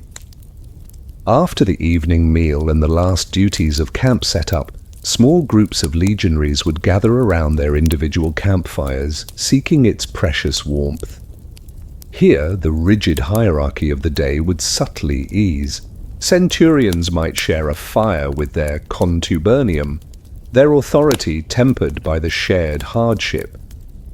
It was a moment for men to shed, however briefly, the hardened masks of the warrior. Listen to the low murmur of voices telling stories, tales of past battles, of daring deeds, of narrow escapes from barbarian ambushes. The crackle of logs in the fire became a punctuation mark in the narrative, the shadows dancing on their faces amplifying the drama. Hear the easy laughter that would sometimes erupt, a rare and precious sound in the harsh environment, a release of tension, a shared moment of simple joy. Stories, jokes, and memories of home were the lifeblood of this fireside brotherhood. Soldiers, far from their families, their villages, their familiar lives, yearned for connection. They would speak of their wives, their children, the vineyards of Italy, the sun-drenched markets of their hometowns. These were not just idle tales, they were anchors to the world they fought to protect, reminders of what awaited them if they survived. The jokes were often crude, bawdy, born of shared privation and the gallows humor of men constantly facing death. But they were also essential, a way to lighten the immense psychological burden, to build morale, to find moments of levity amidst overwhelming hardship. This sharing fostered an unbreakable bond of brotherhood. These men had marched together, fought together, built camps together, and now they shared their fears and their hopes around a dwindling fire. They knew each other's strengths, weaknesses, and unspoken anxieties. Their lives were inextricably linked, and this camaraderie was a profound source of strength, enabling them to endure hardships that would break solitary individuals. The cold was relentless, but the warmth of shared stories, the comfort of familiar voices, offered a profound psychological shield. It softened the brutal cold of winter nights, transforming the bleak reality into something more bearable, more human. Stories, jokes, and memories of home softened the brutal cold of winter nights. Fireside brotherhood was a pervasive, fundamental ritual for Roman soldiers in winter, transforming their disciplined camaraderie into a constant, brutal battle against nature's cruelty and the psychological toll of ceaseless warfare. It was a steady march through frozen frontiers, a testament to the weary discipline of Rome's armies enduring countless nights far from home, forever tethered to the life-giving warmth of shared humanity that allowed them to survive the cold and continue their unwavering duty. Dreams of Rome. In the bone-chilling depths of a Roman frontier winter, where every waking hour was a relentless struggle against cold, hunger, and the threat of barbarian foes, sleep was rarely a deep, peaceful oblivion. It was shallow, restless, often punctuated by discomfort and anxiety. Yet even when exhaustion finally claimed them, the mind, in its peculiar freedom, sometimes offered a fleeting, cruel solace. Dreams of Rome. Amid frost and fatigue, dreams carried soldiers back to warmth, vineyards, and sunlit villas, transforming their harsh reality into a poignant, often tormenting, nocturnal escape to the distant heart of their empire. Imagine the air inside the contubernium tent, thick with the pungent aroma of canvas, frozen earth, and damp wool, now mingled with the sharp, clean scent of imaginary Mediterranean breezes. The sounds were no longer the distant howl of the wind. They included the soft crackle of a dwindling campfire, the low murmur of unspoken prayers, and the gentle breathing of a man in fitful sleep. Campfires glowing in the blackness of night, casting dancing shadows, slowly faded to reveal visions of sun-drenched landscapes. You would stir from a dream, your heart pounding, your body slick with a cold sweat, a silent gasp caught in your throat. The tent would be in near absolute darkness, the brazier long since faded to nothing. The familiar shapes of your tent mates huddled close would be indistinct, and for a terrifying moment the oppressive gloom would seem to hold the spectral forms of your dream. The dream itself would be vivid, tantalizing, utterly convincing.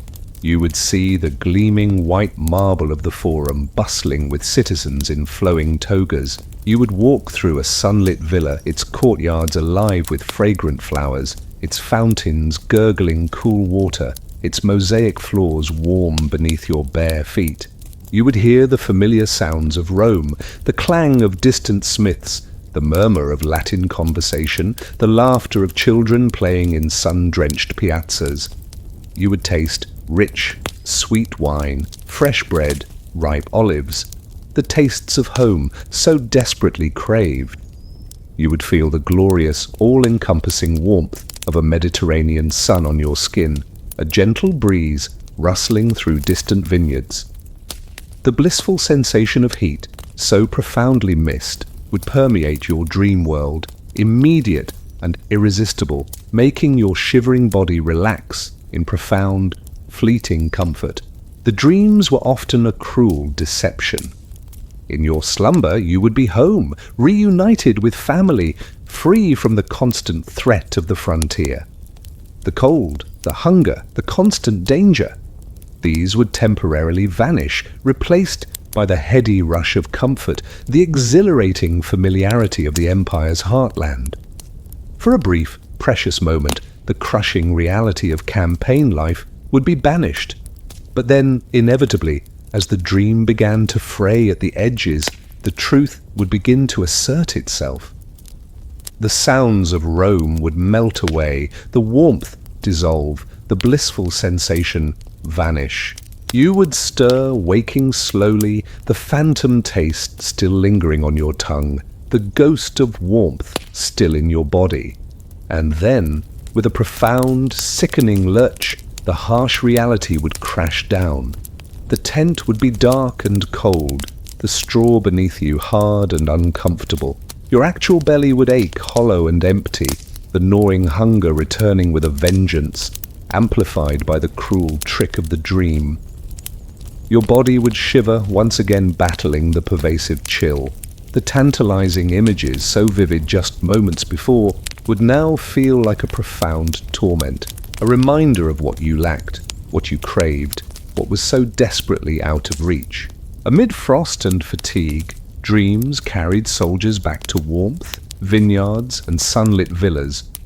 Dreams of Rome were a pervasive, fundamental ritual for Roman soldiers in winter, transforming their restless sleep into a profound, often tormenting spiritual experience.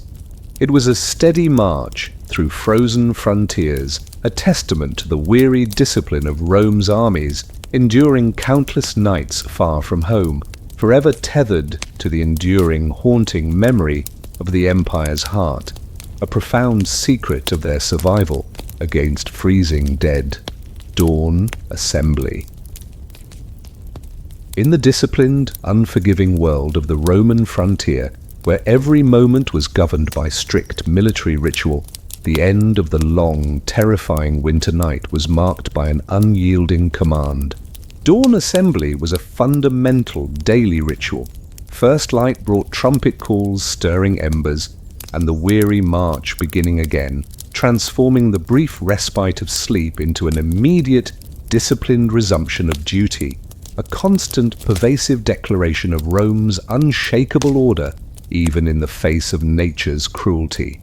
Imagine the air, utterly frigid, thick with the pungent aroma of canvas, frozen earth, and damp wool, now permeated by the sharp, metallic tang of cold brass. The sounds were no longer the soft crackle of a dwindling campfire or the murmur of restless sleep. They included the piercing blare of trumpets, the shouts of centurions, the rhythmic clang of hastily donned armor, and the muffled crunch of hobnailed sandals on fresh snow. Torchlight flickering across leather shields, stacked neatly, suddenly flared into the cold, grey light of dawn. You would be deep in a restless, shallow sleep, your body aching from cold and fatigue, when it would begin.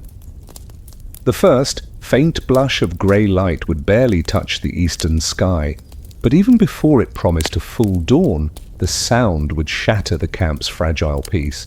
The trumpet call, not a gentle awakening, but a piercing, insistent blare that cut through the pre-dawn stillness with brutal efficiency. Listen to the piercing blare of the trumpets, cornu and tuba, echoing through the cold, still air of the camp, a clear, unmistakable command that demanded immediate, absolute response. Hear the shouts of centurions, their voices harsh and urgent, rousing their contubernia to action.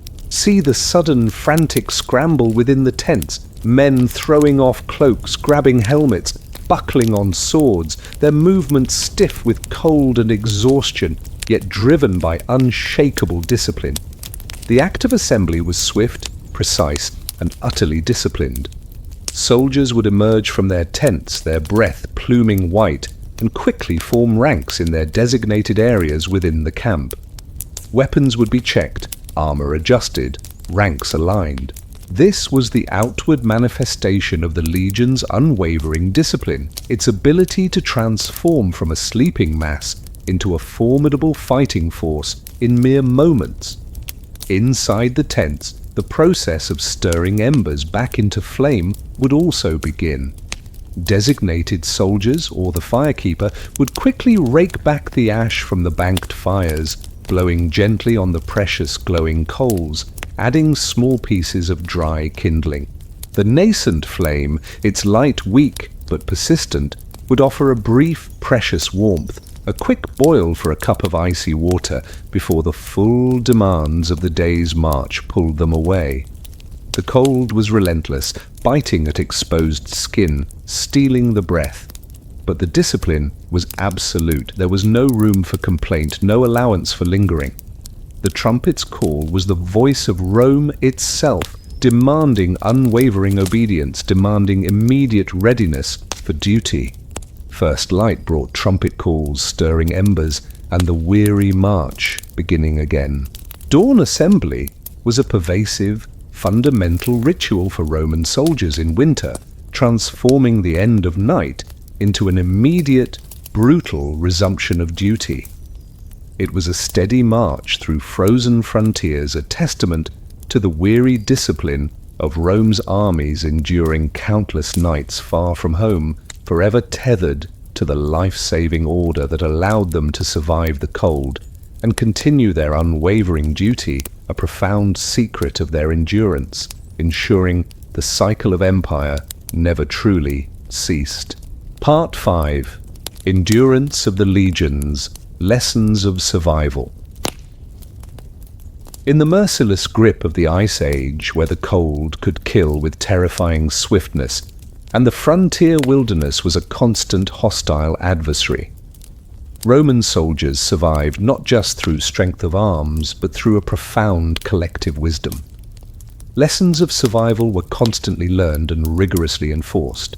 Soldiers learned to pack cloaks tightly to dry boots, by fire to huddle close in storms, weaving a vital tapestry of ancient knowledge into the very fabric of their disciplined lives, ensuring continuity against the relentless cold and the chaos of the battlefield. Imagine the air, sharp and brutal, stinging any exposed skin, thick with the pungent aroma of canvas, frozen earth, and the subtle tang of human presence, now permeated by the low hum of shared knowledge. The sounds were no longer the piercing blare of trumpets. They included the hushed murmurs of instruction, the soft rustle of wool as a cloak was meticulously arranged, and the gentle crackle of a campfire, its warmth a focal point for learning. Torchlight flickering across leather shields stacked neatly, illuminated faces intent on mastering the art of endurance. From the moment a recruit joined the Legion, he was subjected to a rigorous training regime that encompassed not just combat, but survival. The veteran centurions, hardened by years on the brutal frontiers, were the living libraries of this knowledge. They had faced countless harsh winters, endured blizzards, and fought frostbite, and they meticulously passed down their hard-won wisdom to every new generation of legionaries. Listen to the low, gruff voice of a centurion, patiently demonstrating how to arrange a heavy woolen cloak, how to fold it just so, to create a tight, insulating pocket against the cold. Hear the sharp reprimand for a soldier who had allowed his boots to remain damp, emphasizing the lethal danger of wet feet in freezing temperatures. See the younger recruits, their faces rapt, their eyes wide, absorbing every detail, understanding implicitly the profound importance of these lessons. Soldiers learned to pack cloaks tightly. This was a critical skill. Their thick sagum, or pennula, was not simply thrown on, it was wrapped and secured in specific ways to create multiple layers of air-trapping insulation around the body, minimizing heat loss. Every evening after the day's duties, boots would be carefully removed, stuffed with dry straw, and placed near the campfire, never too close to scorch, but close enough for the radiating heat to draw out the insidious dampness. This meticulous care of gear was a matter of life and death, and crucially, how to huddle close in storms. In the shared contubernium tent, the 8 men would arrange themselves in a tight formation, their bodies pressed together, sharing breath and warmth.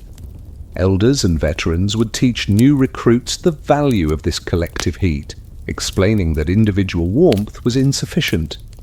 Only the combined heat of many bodies, effectively managed, could truly defy the lethal cold of a blizzard. These lessons were not simply rules, they were rituals ingrained into the daily routine, passed down through direct demonstration and patient, often stern, instruction. They transformed the brute force of the Legion into a sophisticated survival mechanism. Soldiers learned to pack cloaks tightly, to dry boots by fire, to huddle close in storms. Lessons of survival were a pervasive, fundamental ritual for Roman soldiers in winter, transforming their disciplined existence into a constant, brutal battle against nature's cruelty. It was a steady march through frozen frontiers, a testament to the weary discipline of Rome's armies, enduring countless nights, far from home, forever building their resilience against freezing dead, ensuring the torch of survival was carried forward, one meticulously learned lesson at a time. Strength in routine. In the brutal, unpredictable crucible of the Roman frontier winter, where nature's cruelty and the enemy's cunning conspired to break a man's spirit, the true bedrock of legionary survival lay not just in physical strength or martial skill, but in the unwavering power of habit. Strength in routine was a profound, pervasive force. Discipline itself, the rhythm of watch, meal, and sleep, gave warmth to weary minds, transforming individual fear and exhaustion into a collective, unwavering resolve, an invisible shield against the chaos that threatened to overwhelm them. Imagine the air, sharp and brutal, stinging any exposed skin, thick with the pungent aroma of canvas, frozen earth, and the subtle tang of human presence, now permeated by the low, comforting hum of predictable order. The sounds were no longer the distant howl of the wind. They included the rhythmic crunch of marching sandals, the precise trumpet calls, the measured clang of tools, and the hushed murmurs of soldiers following their ingrained schedule. Torchlight flickering across leather shields, stacked neatly, illuminated a world utterly governed by an unshakable, life-giving routine.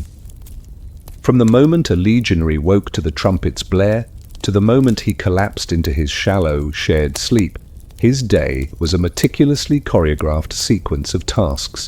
The pre-dawn assembly, the cold march, the disciplined construction of camp, the communal meal, the arduous night watch. Each activity had its designated time, its precise method, its expected execution. This unyielding routine, however monotonous, was the key to their endurance. Listen to the rhythmic, almost hypnotic sequence of sounds. The trumpet call for assembly, the tramp of marching boots, the thud of picks building ramparts, the shouts of centurions, the low murmur of men eating their rations, the hushed exchange of the watchword. These were not random events, they were the predictable, ordered beats of a day defined by military necessity, a constant affirmation of control in an uncontrollable world. The rhythm of watch, meal, and sleep, rigorously enforced by legionary discipline, instilled a profound sense of psychological stability. In a world teeming with uncertainty, the unpredictable weather, the unseen enemy, the constant threat of death, routine became an anchor. It provided a framework for life, a sense of control over their immediate environment, reducing the debilitating effects of anxiety and fear. Discipline itself gave warmth to weary minds. The very act of performing these tasks with unwavering precision, of adhering to the strict schedule, required a focus that pushed back against individual despair. It fostered a collective identity, a profound trust in their comrades, knowing that every man was performing his role, maintaining the intricate machinery of survival. For soldiers, far from home, facing immense physical and psychological pressures, this routine provided a profound sense of purpose.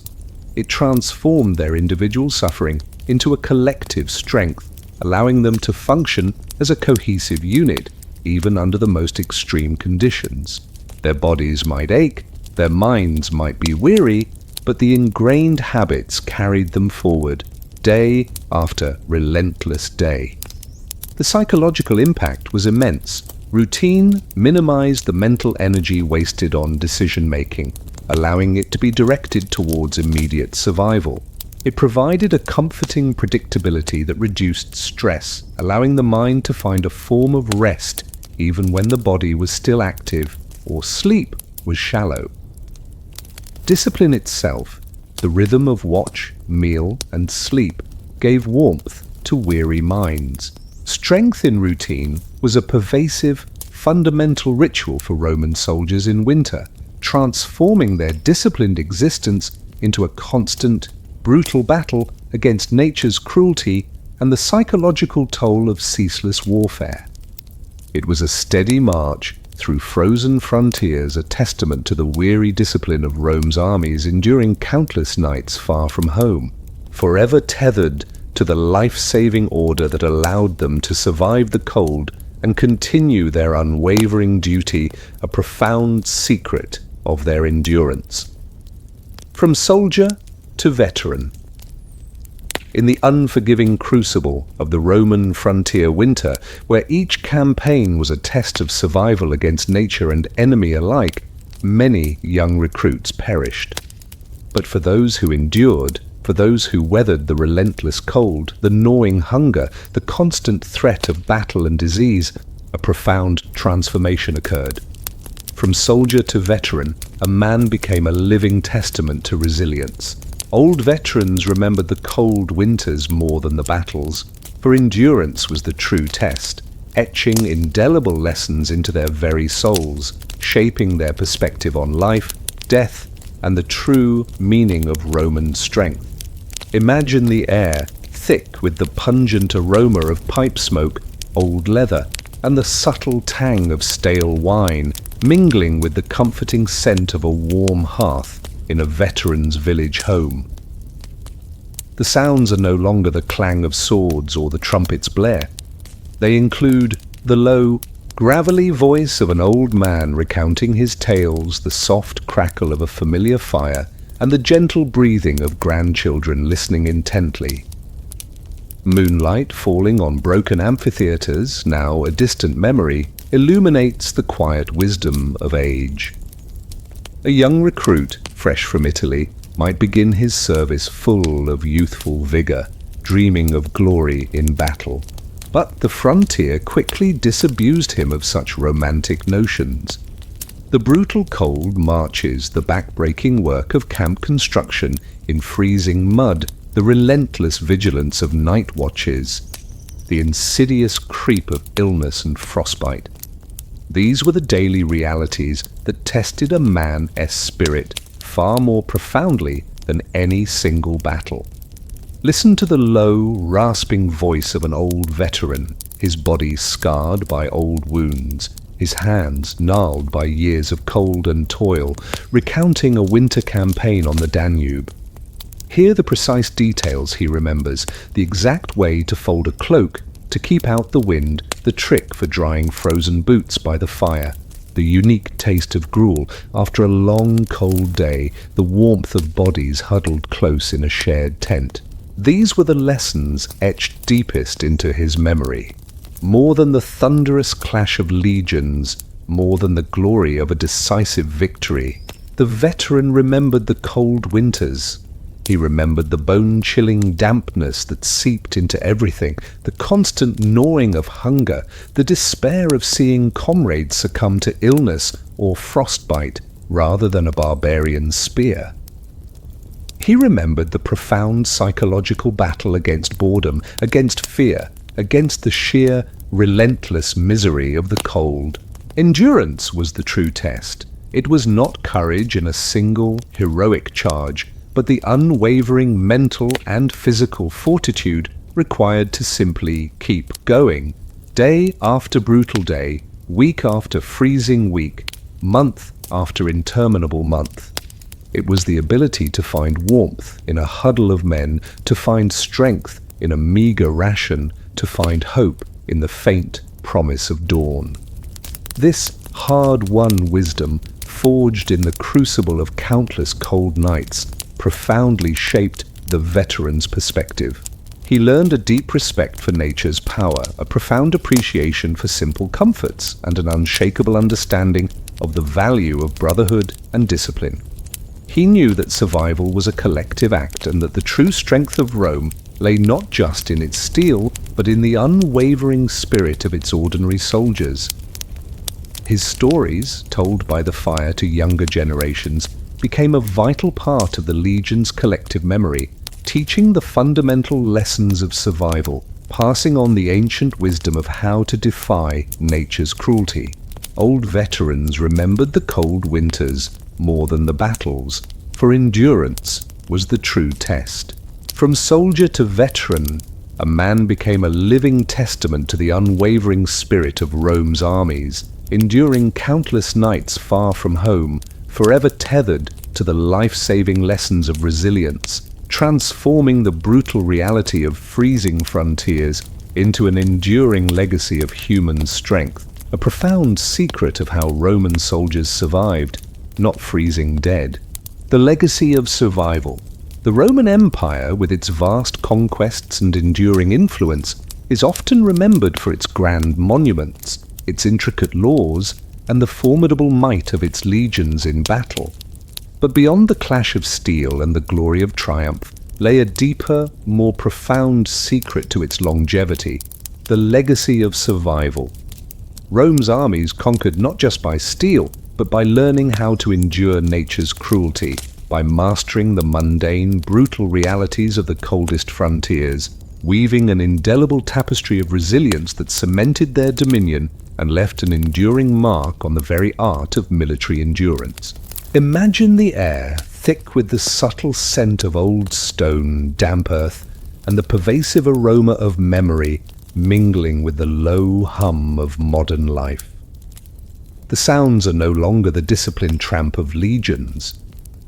They are the quiet rustle of books in libraries, the murmur of historians, and the soft strains of classical music, all echoing the profound lessons of Rome's past.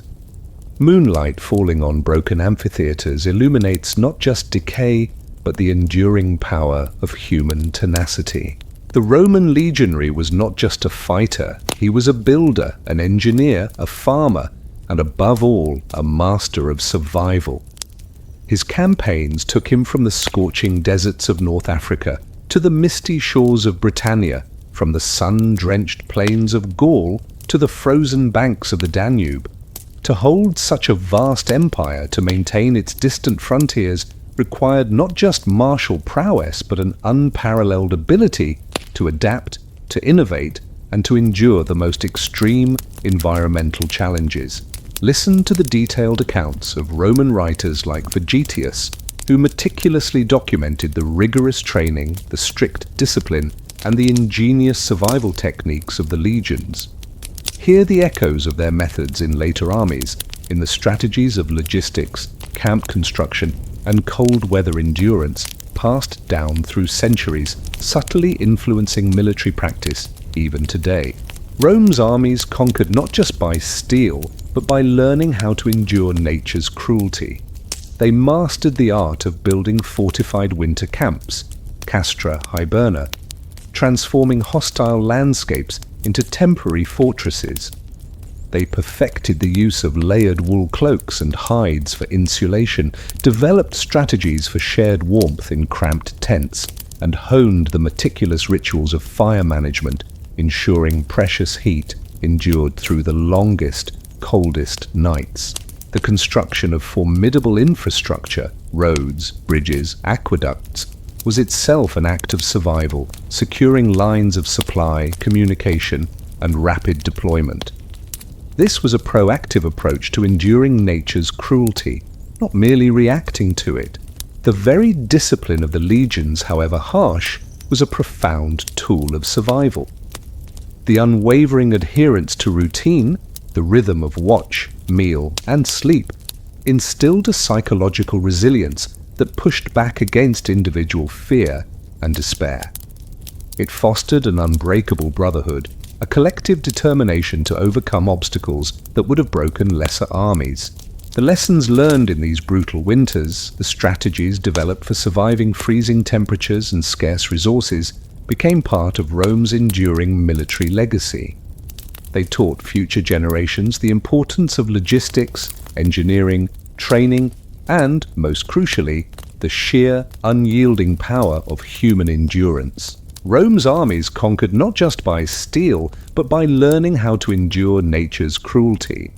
The legacy of survival was a profound, enduring testament to the Roman legionaries' adaptability and resilience, transforming their brutal struggle into an indelible part of Rome's complete history. It is a slow river of memory, flowing like the crunch of snow under hobnailed sandals, weaving together triumph, suffering, and profound ingenuity, charting Rome's march across the world, its shadow still powerfully shaping the art of military endurance, and forever reminding us how a handful of determined men, far from home, learned to defy death by cold, The eternal march. The sun, having witnessed the disciplined marches across frozen plains, the meticulous construction of countless winter camps, and the unwavering vigilance against lethal cold and barbarian foes, now cast its light on a world vastly changed. The Roman legions, once the formidable masters of the known world, had long since dissolved into history, yet their spirit, their discipline, and their hard-won lessons of endurance remained. The eternal march continues. Winter nights passed into memory, but the story of legionaries enduring the cold still echoes with their footsteps, a timeless testament to human resilience that inspires, informs, and profoundly shapes our understanding of survival. Imagine the air thick with the subtle scent of old stone, damp earth, and the pervasive aroma of memory mingling with the low hum of modern life. The sounds are no longer the disciplined tramp of legions. They are the quiet rustle of books in libraries, the murmur of historians, and the soft strains of classical music, all echoing the profound lessons of Rome's past. Moonlight falling on broken amphitheaters illuminates not just decay, but the enduring power of human tenacity. The Roman legionary, a figure of extraordinary discipline and adaptability, faced conditions that would break most modern soldiers. They marched for countless miles through blizzards and ice, dug vast, fortified camps in frozen earth, and endured nights of extreme cold, hunger, and constant threat. Their survival was not a matter of luck, but of a rigorously enforced system of training, logistics, and collective ingenuity. Listen to the echo of their methods in modern military training.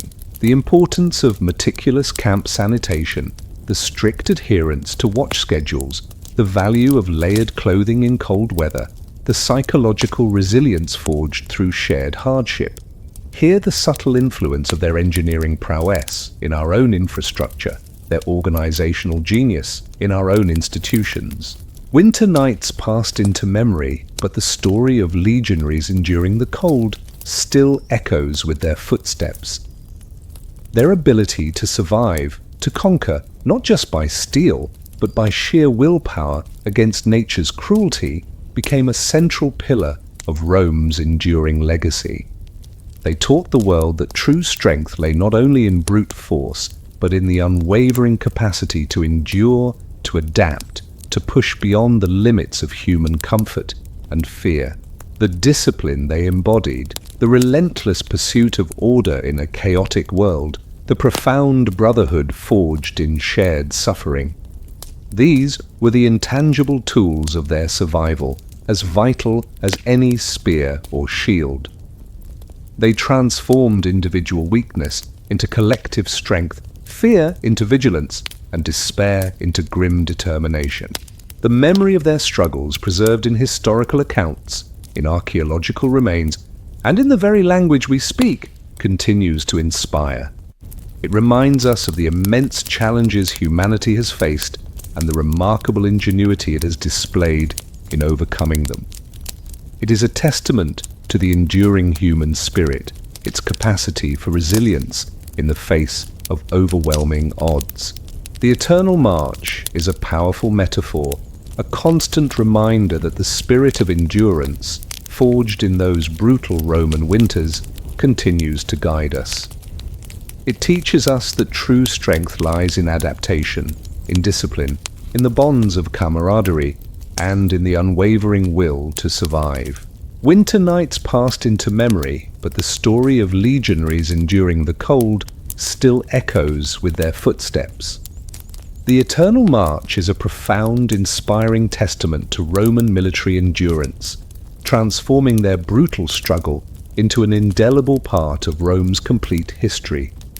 It is a slow river of memory, flowing like the crunch of snow under hobnailed sandals, weaving together triumph, suffering, and profound ingenuity, charting Rome's march across the world, its shadows still powerfully shaping our understanding of human survival, and forever reminding us how a handful of determined men, far from home, learned to defy death by freezing, one relentless step, one cold night, at a time.